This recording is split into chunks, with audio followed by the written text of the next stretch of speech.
Hola a todos y a todas. Hoy vamos a comenzar una nueva serie de vídeos que va a estar enfocada en la biología, concretamente en lo que es el metabolismo. Entonces, hoy vamos a introducir conceptos básicos de metabolismo y vamos a explicar un poquito la historia del anabolismo, que es una parte del metabolismo, como ahora veremos. El metabolismo son todos aquellos procesos bioquímicos, reacciones, que se llevan a cabo en nuestro cuerpo, en el de todos los seres vivos, cada uno especializado y distinto.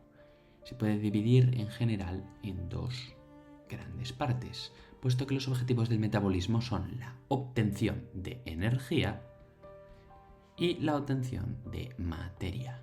Si lo que queremos es obtener energía, vamos a hablar del catabolismo. Si lo que queremos es obtener materia, hablaremos del anabolismo.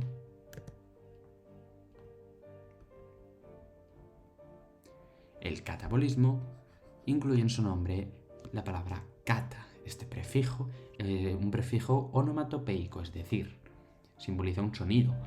Catacrac, cataboom, catástrofe, de hecho, también tiene esta parte onomatopeica. Cata es romper.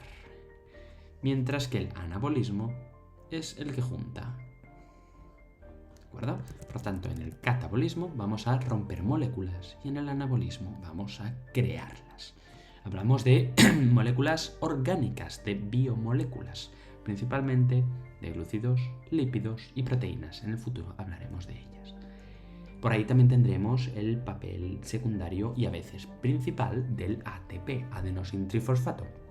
Se llama así porque tiene 3 grupos fosfatos enlazados a una ribosa, que está enlazada a una adenina. ¿De acuerdo? Y esto es el ATP, adenosintrifosfato. Más adelante lo veremos. Por tanto, hoy vamos a centrarnos concretamente en el grupo del anabolismo, en aquel que quiere obtener materia. Ahora vamos a pararnos a razonar por qué materia y energía están contrapuestos. Pese a que realmente, según la física y la química profundas, son lo mismo. Materia y energía. Como sabemos, porque lo hemos visto en vídeos de química, la materia está formada por átomos. Átomos que tienen un núcleo con protones y unos orbitales alrededor con electrones. Este no es un modelo súper representativo, pero es más o menos lo que sería un átomo, para hacernos una idea básica. Estos son electrones y aquí están los protones. Los electrones tienen carga negativa y son lo que forman los enlaces con otros átomos. Si tenemos aquí otro átomo, vamos a poner que tuviera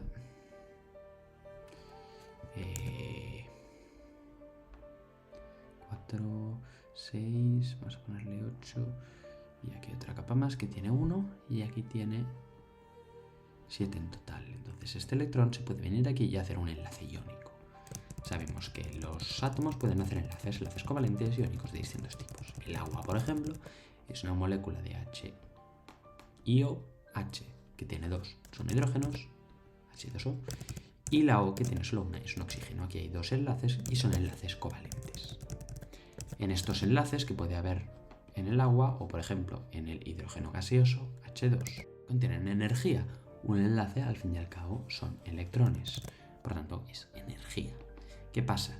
Que si nosotros rompemos la molécula, esta energía se va. Y es lo que utilizamos en el catabolismo. Utilizamos esta energía para formar otras moléculas que son el ATP que hemos visto antes. El ATP nos hemos de imaginar que es como un vale, ¿de acuerdo? Digamos que la energía es dinero, ¿de acuerdo? La energía es dinero, es nuestro dinero. Y tenemos unos bancos. Estos bancos son glúcidos, o lípidos, o moléculas grandes. Vamos a poner, por ejemplo, un lípido y, no sé, un glúcido. Son moléculas grandes que tienen, grandes entre comillas, y tienen energía. Tienen enlaces con sus energías. Pero no podemos usar directamente esta energía, porque está en el banco, tenemos que irla a buscar. La vamos a buscar y nos la ponemos en nuestro bolsillo. Nos ponemos nuestras moneditas, nuestros billetes. Esto es el ATP. El ATP no es energía tal cual, porque la tenemos en el bolsillo, la ATP es el bolsillo, pero tiene ya la energía, el dinero, mucho más accesible que el banco. Lo tenemos en el bolsillo, no en la mano, pero lo tenemos. Regresando al tema. En el ATP, por tanto, almacenamos la energía que obtenemos de romper estos enlaces. Y el anabolismo lo que hace es coger el ATP, romper sus enlaces y esta energía utilizarla de nuevo para formar una molécula grande. Un lípido, un glúcido o incluso una proteína.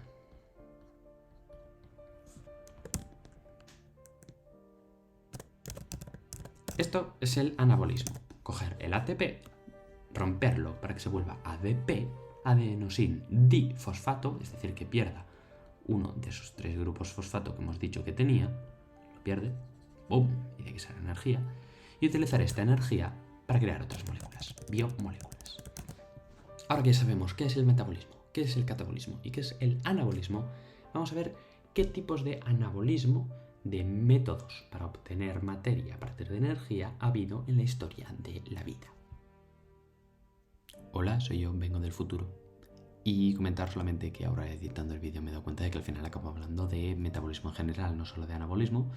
Así que como hablo luego de fermentación y otras cosillas que ahora veréis, hablaremos también de formación de materia, no solo de obtención de energía, sino de obtención de materia, de moléculas grandes que formamos a partir de moléculas pequeñas y energía, ¿vale? Cierro inciso, regreso mi tiempo al futuro y chao. Vamos a remontarnos a hace 3.800 millones de años. Hace 3.800 millones de años, la atmósfera de nuestro planeta era reductora. ¿Qué significa que fuera reductora? Significa que era una atmósfera, para empezar, carente de oxígeno y que tendía a reaccionar mediante procesos de reducción. En química hay unas reacciones que se llaman redox. Redox, ya veis que original, reducción y oxidación. Nuestra atmósfera actual es oxidante, ¿vale? Porque tenía oxígeno, entre otras cosas. La atmósfera del momento era reductora. Por tanto, había muchos procesos metabólicos, incluidos algunos del anabolismo, que no podían hacer los seres vivos del momento, que eran bacterias, en esencia. Por tanto, estas bacterias tenían un método distinto que, de hecho, a día de hoy aún se utiliza. Este método es la fermentación. Nosotros, de vez en cuando, utilizamos fermentación láctica, sí, los seres humanos y otros animales. La fermentación es un método de obtener a partir de una glucosa, C6H12 o 6, si no me equivoco, sí, a partir de una glucosa cuyos enlaces dividimos mediante glicólisis, ATP, como siempre. Esto es catabolismo, ¿no? Por tanto, de este ATP que tenemos aquí, podemos formar más moléculas. Pero, cuidado, la fermentación de hecho es catabolismo, no anabolismo. Este proceso que nosotros hacemos de forma habitual no es la fermentación, es como el ciclo de Krebs. Y aún así, podemos, en circunstancias concretas, hacer fermentación. ¿Qué pasa? Que en el ciclo de Krebs, en general en la respiración celular, la obtención estándar que tenemos nosotros de ATP, obtenemos pues mucho ATP, normalmente entre 36 y 38 moléculas de ATP por cada molécula de glucosa. Pero esto es un proceso mínimamente lento. Necesitamos pues pasar por una serie de microprocesos, de reacciones que llevan su tiempo. ¿Qué pasa? Que como seres vivos a veces nos vemos sometidos a cierta presión. Imaginemos, por ejemplo, que un guepardo está acechando una gacela y la gacela echa a correr. Allí la gacela no ha estado descansando pensando, bueno, como luego voy a tener que echar a correr porque vendrá el guepardo a comerme, voy a descansar y voy a generar ATP mientras descanso. No, la gacela pues está comiendo o haciendo lo que sea y de repente se le echa el peligro encima. En este momento que se le echa el peligro encima, no está preparada, tiene que echar ATP, pero necesita más, porque necesita correr, hacer un sobreesfuerzo que no tenía previsto. Para poderlo hacer necesita mucho más ATP. Pero sobre todo, lo que necesita es tenerlo rápido, tenerlo para ya. Y esto es lo que hace la fermentación. La fermentación nos da por cada molécula de glucosa solo 2 ATP, pero es algo rápido. Lo podemos hacer muchas veces hasta que se nos acabe la glucosa. Supongamos que la gacela ha estado pastando todo el rato porque es una vaca comilona, se ha comido un montón de hierba y por tanto tiene un montón de glúcidos. Tiene sobre todo celulosa que nosotros no podemos ingerir porque somos especialitos. Bueno, de hecho no, de hecho es lo normal. Pero los herbívoros tienden a tener en su estómago bacterias que sí pueden digerir la celulosa. De la celulosa obtiene la gacela la glucosa. Y esta glucosa la puede invertir mediante fermentación en ATP rápido, poco pero rápido. De este modo, la fermentación es un poquillo un express. No es muy efectivo porque es poco ATP, pero funcionaba. Al mismo tiempo, otras moléculas tenían un metabolismo autótrofo anaeróbico. Aquí es importante hablar de la diferencia entre heterótrofo y autótrofo. Mientras había seres vivos con fermentación es un tipo de catabolismo, pero la fermentación era para obtener ATP y este ATP se luego invertirán en el anabolismo, estas son heterótrofas. ¿Qué quiere decir un anabolismo heterótrofo? Quiere decir que si partimos de moléculas orgánicas, ¿de acuerdo? Imaginemos, por ejemplo, una glucosa. Bueno, muy pachucha me ha salido, ahora sí. Una glucosa, aquí nuestra glucosa. De aquí podemos obtener pues una cadena de otros glúcidos, de almidón o de, yo qué sé, cadenas de glúcidos. Glicógeno o glucógeno, por ejemplo. Lo mismo podría pasar, por ejemplo, con un lípido. Tenemos un ácido graso, vamos a poner aquí, por ejemplo, uno insaturado y uno saturado. No, de hecho vamos a poner dos saturados. Tenemos 3 ácidos grasos y una glicerina. Y los juntamos y tenemos un triacilglicérido, una molécula formada por 3 ácidos grasos. Esto es una molécula más compleja. Hemos pasado de moléculas más simples a complejas, pero siempre dentro de moléculas orgánicas. Por lo tanto, esto es heterótrofo. ¿Qué pasa? Que no todos los organismos son heterótrofos. Tenemos aquí la contraparte, los autótrofos, y en este caso anaeróbicos. Un proceso aeróbico es un proceso que utiliza oxígeno. Un proceso anaeróbico no utiliza oxígeno. Como hemos dicho que aquí la atmósfera era una atmósfera reductora, no tenemos oxígeno. Por eso, de hecho, estos organismos hacen fermentación, porque para el proceso que se llama respiración celular necesitan oxígeno y no lo tienen. Lo mismo pasa con los seres autótrofos. No tienen oxígeno, por tanto, harán un mecanismo autótrofo anaeróbico. Vale. Ok, atmósfera sin oxígeno, alternativas sin oxígeno. La cosa va evolucionando. El metabolismo autótrofo parece llevar ventaja, porque en la fermentación solo se obtienen 2 ATP. Y entonces desarrollan un nuevo tipo de anabolismo. Desarrollan la fotosíntesis. Pero es una fotosíntesis distinta. No es una fotosíntesis que se basa en el dióxido de carbono, porque, ¡wow!, no hay oxígeno. Sino que es una fotosíntesis que se basa en el sulfuro de dihidrógeno. ¿De acuerdo? Posiblemente fueran bacterias las que hicieran esta fotosíntesis. Supongo que bacterias del azufre, que son las bacterias que pues, hacen fotosíntesis con sulfuro de dihidrógeno y dejan como una especie de lagos de color púrpura, así como granate. Hay fotos por Google muy chulas de lagos de este color. Es curioso y divertido. Entonces tenemos esta fotosíntesis anoxigénica. Pero la atmósfera poco a poco va comenzando a cambiar. Por lo tanto, acaban desarrollando la fotosíntesis oxigénica. Ha aparecido CO2 en la atmósfera, CO2 que pueden utilizar estas plantas. Por tanto, una vez hay CO2, dióxido de carbono y plantas con una fotosíntesis basada no en el sulfuro de hidrógeno, sino en el dióxido de carbono, ahora ya sí que podrá empezar una atmósfera oxidante. Y nos situamos hace 2.500 millones de años. Ha pasado ya un tiempo. Nos quedamos aquí con el anabolismo, pero toda esta fotosíntesis oxigénica ha transformado el CO2 en O2, oxígeno gaseoso.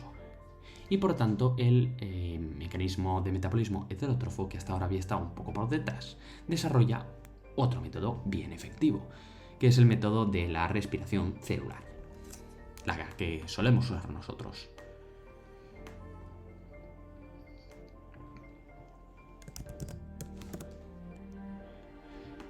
Y de este proceso forman parte el ciclo de Krebs, la cadena respiratoria y un montón de procesos más, que suceden principalmente en la mitocondria. Por tanto, tenemos aquí ya representados todos los tipos de metabolismo que ha habido a lo largo de la historia de la vida. Ejemplos de fermentación, pues principalmente los tenemos en bacterias y de hecho también en hongos, la levadura, por ejemplo, que hace fermentación alcohólica en el pan. Y también nos tenemos a nosotros utilizando la fermentación de modo secundario, de vez en cuando. Cuando hacemos un sobreesfuerzo físico y luego tenemos agujetas, es porque hemos hecho una fermentación. Y el ácido láctico generado en esa fermentación láctica pues nos molesta en el cuerpo porque no debería estar ahí y molesta. Y eso son las agujetas. Y de hecho, ¿por qué comer dulces cuando tenemos agujeta va bien? Porque es meter glúcidos en el cuerpo para que podamos hacer un proceso de respiración celular en vez de un proceso de fermentación, que es lo que hemos hecho hasta ahora durante, la carrera para atrapar el bus. Tenemos el metabolismo autótrofo anaeróbico, tenemos la fotosíntesis anoxigénica, como las bacterias del azufre que he comentado antes, tenemos la fotosíntesis oxigénica, podemos tener plantas, algas, y tenemos la respiración celular, que esto lo hacen plantas y algas también, lo hacen también animales, bueno, lo hacemos. Lo hacen, yo diría que también hongos, pero no estoy seguro. Y por tanto es un proceso, como hemos visto antes, más eficiente a largo plazo, porque obtenemos, entre 36 y 38 ATP, aminosintrifosfatos. Es mucho más que los 2 ridículos ATP que obteníamos en la fermentación. Por tanto, todos estos millones de años de evolución, pues han servido de algo. Y bueno, hasta aquí la explicación de la historia del metabolismo. Próximamente quiero traer un vídeo explicando un poquito biomoléculas y tal, porque creo que es un tema bastante importante, también bastante chungo. La verdad es que me costó mucho entrar en esta rueda de lo que es la bioquímica, porque pues tuve que entrar un poco apresuradamente, porque hasta ahora en la educación secundaria obligatoria yo había estudiado solo la célula, porque es pues lo que me daban los profesores, y me estampé en bachillerato con una tremenda cantidad de moléculas para memorizar que pues me saturó muchísimo y recuerdo que lo pasé un poco mal, pero yo creo que analizando las biomoléculas desde el entendimiento se puede sacar mucho más jugo y de hecho viendo los procesos en los que intervienen pues también se coge un poquito más de interés. Entonces intentaré hacer un vídeo resumiendo lo más importante de glúcidos, de lípidos y de proteínas. Hasta entonces, nos vemos.